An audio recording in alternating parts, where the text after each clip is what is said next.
यह practical file शिक्षा के दार्शनिक एवं समाजशास्त्री परिप्रेक्ष्य सब्जेक्ट की है, जो बीएड प्रथम सेमेस्टर के फर्स्ट पेपर की फाइल है, जिसकी पाठ्य योजना कुछ इस प्रकार है।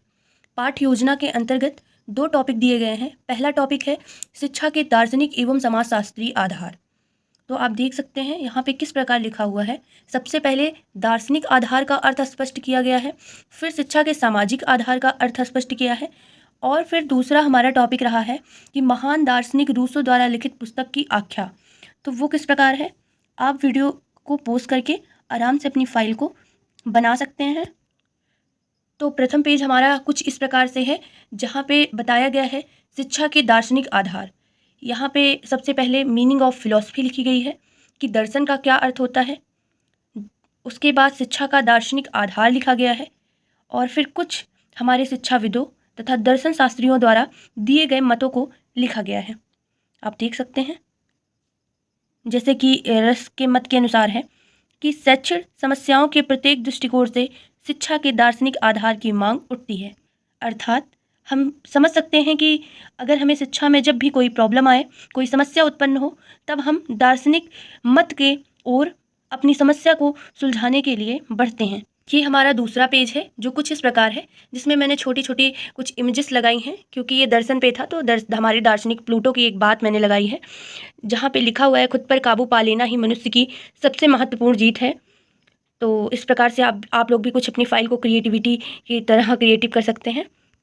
हमारा तीसरा पेज कुछ इस प्रकार होगा, जिसमें दर्शन और शिक्षा में संबंध स्थापित किया गया है कि दर्शन और शिक्षा का क्या रिलेशन है।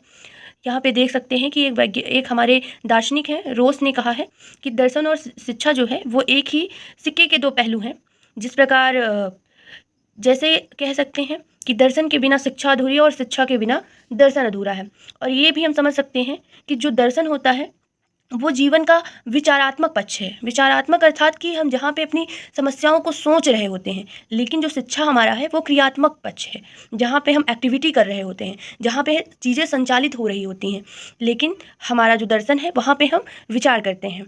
तो आप देख सकते हैं कि दर्शन और शिक्षा एक दूसरे के पूरक हैं, और शिक्षा दर्शन की सहायता के बिना पूर्णता और स्पष्टता को प्राप्त नहीं कर सकती। ये हाईलाइट करके लिखा गया है।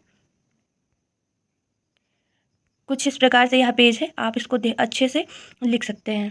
जहाँ पे देख सकते हैं हमारा नेक्स्ट पेज है, ये पेज नंबर 4, जहाँ पे लिखा है शिक्षा का दर्शन पर प्रभाव।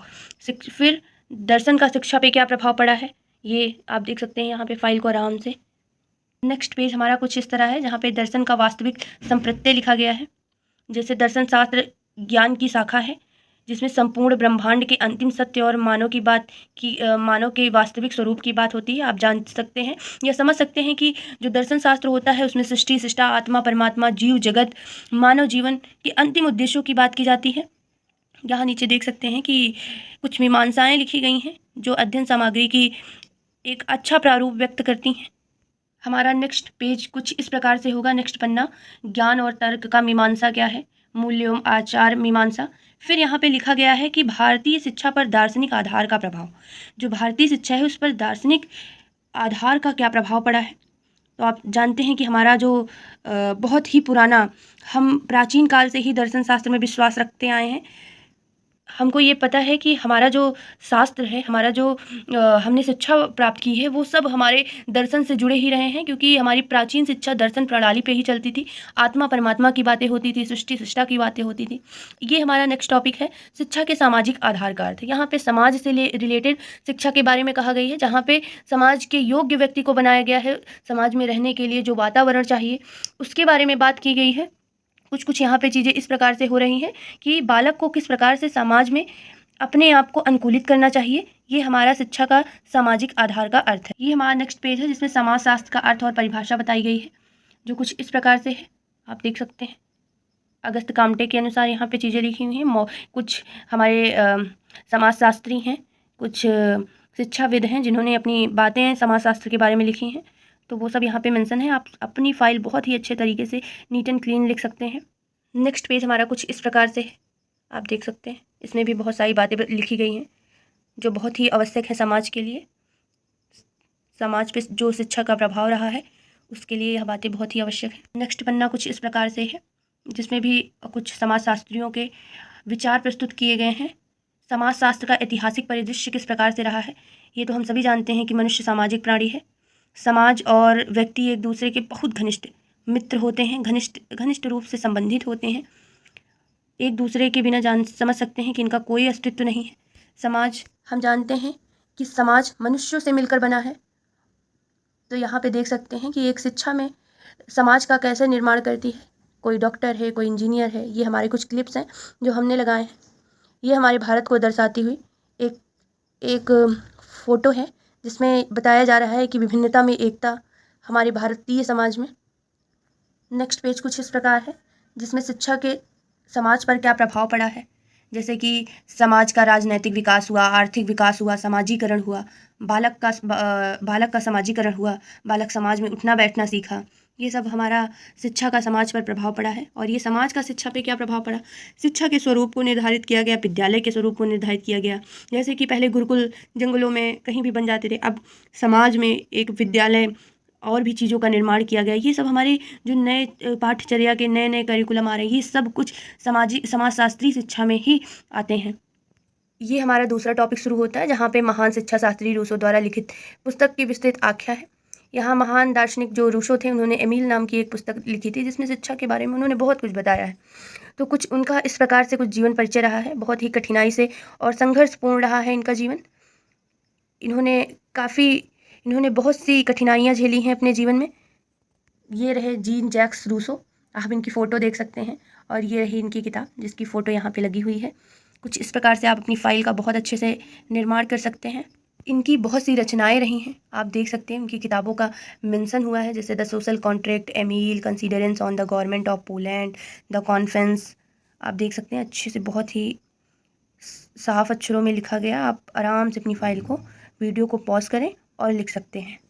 ये हमारा नेक्स्ट पेज है जिसमें बताया गया है कि रूसो का शिक्षा दर्शन पे क्या प्रभाव रहा, उन्होंने किस प्रकार से बातें शिक्षा के बारे में कही है। आप समझ सकते हैं कि जो रूसो थे वो एक प्रकृतिवादी थे, वो समाज को प्रकृति से जोड़ कर देखते थे। उनका मानना था कि जो बालक होता है उसमें वो इस समाज के अनुसार ढलता है, ना कि वह जन्म से सीख कर आता है। ये नेक्स्ट पेज है जिसमें रूसो के अनुसार बालक की शिक्षा का स्रोत बताया गया है, जिसमें उसका स्रोत हो सकता है कि एक कोई प्रकृति पर्यावरण हमारा हो, या कोई पदार्थ हो जिससे बालक सीख सके। मनुष्यों द्वारा भी बालक सीखता है। उनका शिक्षा का उद्देश्य क्या था? उनका उद्देश्य यह रहा है कि जो बालक हैं वो भिन्न भिन्न आयु स्तर की शिक्षा के उद्देश्यों में उनकी बहुत सी सफलताएं रही हैं। जैसे आप समझ सकते हैं कि उनके शिक्षा का उद्देश्य यही रहा है कि जो बालक हो उसका सर्वांगीण विकास हो, ना कि आप उसे मेंटली शारीरिक रूप से डेवलप्ड कर दो और वो मेंटली स्ट्रांग नहीं हो। तो उनका ये कुछ चीज़ें लिखी हैं, जैसे कि रूसो चाहते थे कि बच्चे का शारीरिक विकास हो, वो चाहते थे कि इंद्रियों का प्रशिक्षण हो, बौद्धिक विकास हो, जीने की कला हो बच्चे के अंदर।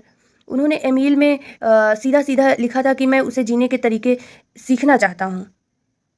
तो आप समझ सकते हैं रूसो एक बहुत महान दार्शनिक शिक्षा शास्त्री थे जिन्होंने अपनी बातों को रखा, लेकिन उन्होंने यह भी कहा कि स्त्रियों को गृह कार्य और पुरुषों को व्यवसाय करना चाहिए, इसकी शिक्षा देनी चाहिए, जिससे बहुत से मताविदों का यह मानना थोड़ा उचित नहीं लगा।